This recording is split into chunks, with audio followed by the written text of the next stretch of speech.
If you were bringing a team member on for 40 lakhs, what are the top 3 qualities that they need to have for you to pay them that?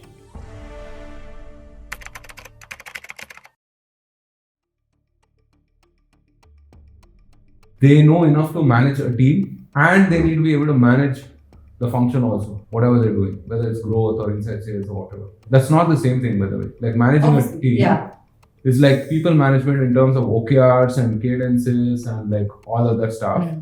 Whereas function is like the functional stuff. What to do from a marketing perspective, right? At this stage of the company for us to achieve this other stage, right? So that for sure. The biggest challenge for a marketing team right now in an environment where there is so much content, so much noise, is the fact that you can reach the correct people at the correct place, right? I will pay 40L to somebody who understands really well my target audience and is able to formulate and execute a function that would reach them. What would I pay 40L for? एक पूरा channel own करना. In your case, you meant a charter, own the execution, own a channel. Open up that channel, drive that channel from scratch, and then maybe if that channel needs people to come and manage those people as well. But own a channel, open up a new channel, that is what it would be. The most money you can make is by being an excellent sales. Yeah.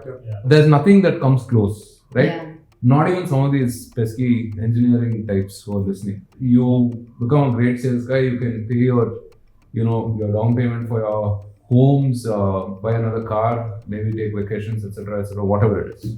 It's a no-brainer, right? The salesperson is literally making money for you like, directly. It's the most attributable. Yep. You're literally taking a chunk out of what you've brought in. Yeah. That's that. Sally, what was your first salary? My first salary was at Freshworks starting September 2011. My starting salary was 4 lakhs per annum. Rich guy. Nice. What did you start with? I started at a salary of 8,750. Okay. I remember that. It was a small startup that I had joined quite accidentally. And that is when I actually realized that there's a difference between CTC and, in hand, right? And I was just like so outraged about this whole scam that we've set up, right? But yeah, $8,700, 2008. Nice. Did that suffice back then? I think that's decent amount. I mean, I wasn't paying rent or I wasn't paying for food, etc. Where were you?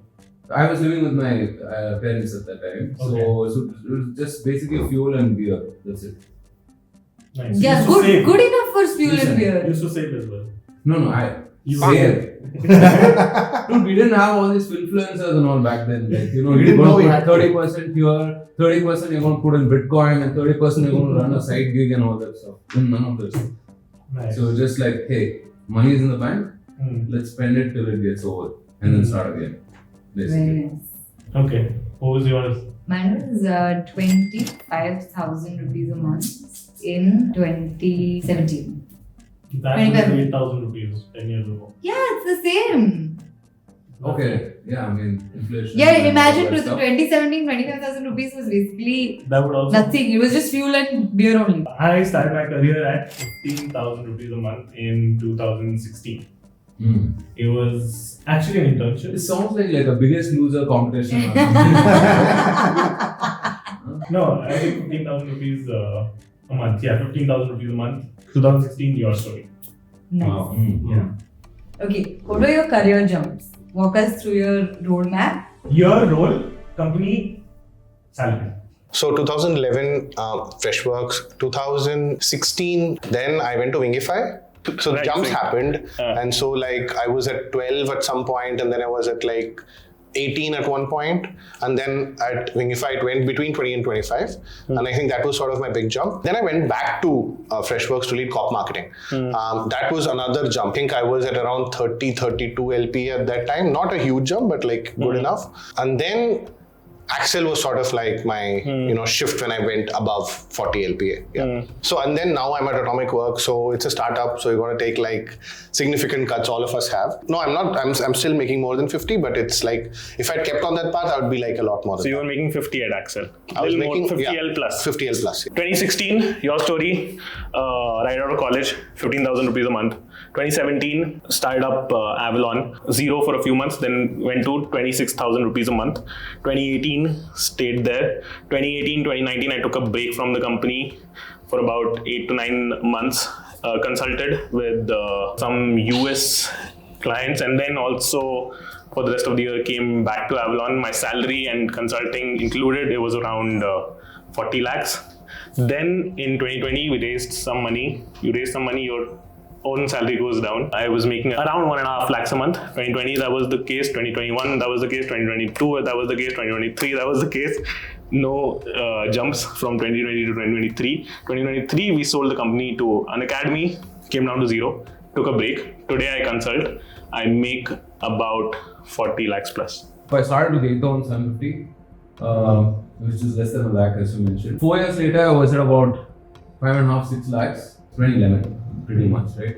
After that, I was an entrepreneur for about 4 or 5 years after that. Yeah, 2012 to 2017, which is like bootstrapping, of course. So, yeah, you pay your neighbor perhaps, and then you pay yourself. The highest I kind of flew was about 50 grand a month, right? So like I said, highest. So I stayed consistent at that, right? So that happened, and then, of course, I mean, the startup folded, and then I had to get a real job and everything.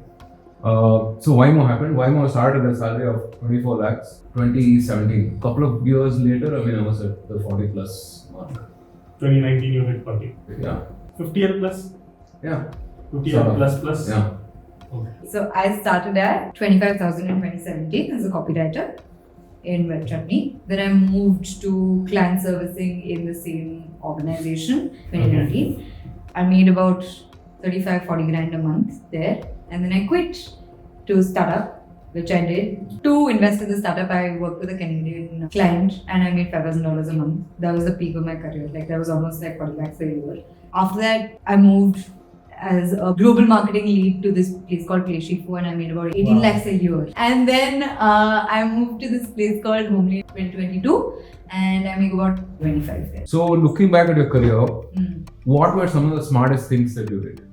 Like what are the 1 or 2 decisions that you feel on hindsight were complete game changers? One, when I started my career, I went into something very niche and I said I'll only do copywriting, which was a bad decision. And I realized that in like a year and a half, and I moved to BD, business development, which in an agency allows you to learn literally everything about marketing. 2, I quit that and I started up, which taught me work ethic, how to run a business. I'm a much better employee today than I was like 7 years ago, just because I know why things work the way they work. It's very important to understand why you do the work you do. If I don't, I know how to ask the right questions for it, which puts me in a great position. I think one thing you mentioned is so important, right? Which is understanding where the money actually comes from. Yeah. You know, because I think a lot of roles and responsibilities today is work for work's sake, basically. Yeah. You know, and I think we've seen a bit of a glut over the last 5 to 10 years, I would say, where you have these roles that people are doing, but drawing a direct line to revenue is very difficult. One of the mistakes I made was exactly this. There was a chance to take on the entire product division, include like lead the entire like division, right? And I said no. It was also because I think I understood sort of what I was really good at. So it was both the right decision as well as like an immensely wrong decision. If I had said yes, I probably would have had a slightly different trajectory by now. I would have learned a lot more. What I've tried to do all my life is do things that I find fun. If I don't find something fun, I probably will not get into it. What probably I wouldn't have had, I would have been a very mediocre VP of product, right? I am definitely a better than average head of marketing, if not more. So I'm happy with that. How is salary negotiation or compensation negotiation been for you guys? How I've always thought about it is generally, I have a certain number in mind at certain stages of my life. I always have a certain number and I always have a certain aspirational number that I have. But when I find a great role, so usually I want to work in these places, right? I'm always very clear that there are these 3 choices. And of those 3 choices, if I have 3, usually I don't have. I have always fixated on one, like here's where I will work. Once I go there, I have a certain number in mind. And if that number comes along, I don't negotiate. Now, this is a product of a certain amount of privilege, because obviously you're slightly senior in your field, and you can demand a certain number, and you already have a certain lifestyle. You don't have to sort of like let go of that. But even so, even when I was younger and I didn't have as many responsibilities or as much of a number that I was asking, even then, once I had a number that was slightly close enough to what I was thinking about, and I knew that this was a good job, I'd take it. I've had maybe like 2 or 3 real negotiations as such. I mean, I've not had to negotiate on salary per se, right? Because I also believe that, look, I mean, you're going to have to work with these people, right? I mean, you can't, I mean, if you're going to be a real, like a Jack Welch or a Kevin O'Leary about this and, take every inch possible, right? I mean, that just sets you up for failure later, right? Why? Because resentment sets in, or what's it? I've been like meditating upon this, like, this line, okay? Unspoken expectations are premeditated resentments. And I just feel like, the more you ask for it, the more all of these unsaid things are. And if it's in the back of your head that, man, this guy, I'm paying him like, I don't know, for argument's sake, like 5 lakhs more than he's worth, right? I'm going to be extra. I will expect more. I'm going to be Abhinav on everything, right? I'm going to be like, is this the best damn coffee? Is this the best damn mug? It's a fucking coffee mug. In our experience of the company. Right? Yeah, it's not just you doing the job. The experience not just that, also right? matters. So, see, the thing is that, look, you have to earn your keep, obviously, right? And you have to deliver. So, you always, at least like, because I've been a founder as well, I've always been like very cognizant of the fact that, okay, if I'm asking something of someone, am I actually delivering enough value for that, right? Because, you charge a client a certain amount of money, right? And you don't deliver as much, right? I mean, you're screwed. You're absolutely screwed. And it's the same way with work as well. Also, right, look, I mean, I don't know, people make this number one mistake of just like having that conversation once in a year. It just becomes so high stakes, right? Like, you feel like you need this or whatever, and your boss is completely blindsided by that, right? I think you have to have a better relationship with your boss that way, right? You need to kind of keep them in the loop with your goals, man. The second point I wanted to make is the more important point. You should never surprise your boss, ever. Absolutely. And it's not just in like negotiation. Absolutely. Part of the role of a manager is to not surprise your boss. Part of managing up. Yeah. Correct. So one thing that I always try to do, but somehow only about like 60% of where I want to be with that, is that you should annoy your boss with random updates. Send them everything. Over-communicate. Right? Over-communicate. Like it's your expectations also. Yes, everything. And which is again, what Roshan is saying, especially about a number that you're thinking, or I performed well this quarter. Right. What have I done? Because a CEO has like so many things going on. Roshan will know this, right?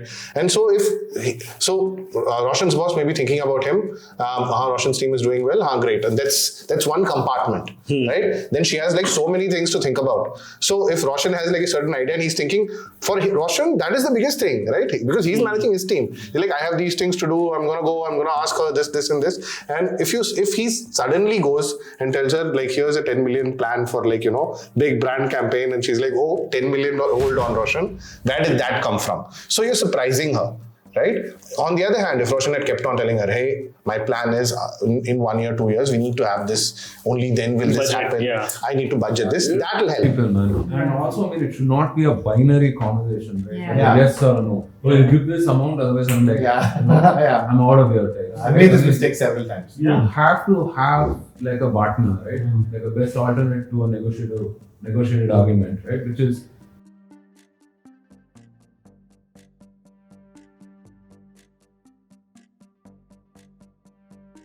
you need to have like a reasonable second option. And you need to help your boss as well, because look, I mean, obviously, even if you're reporting the founder CEO, they have to make the case for your salary, right? Right. So yeah. Okay. Cool. And that's a wrap. See you, Tada.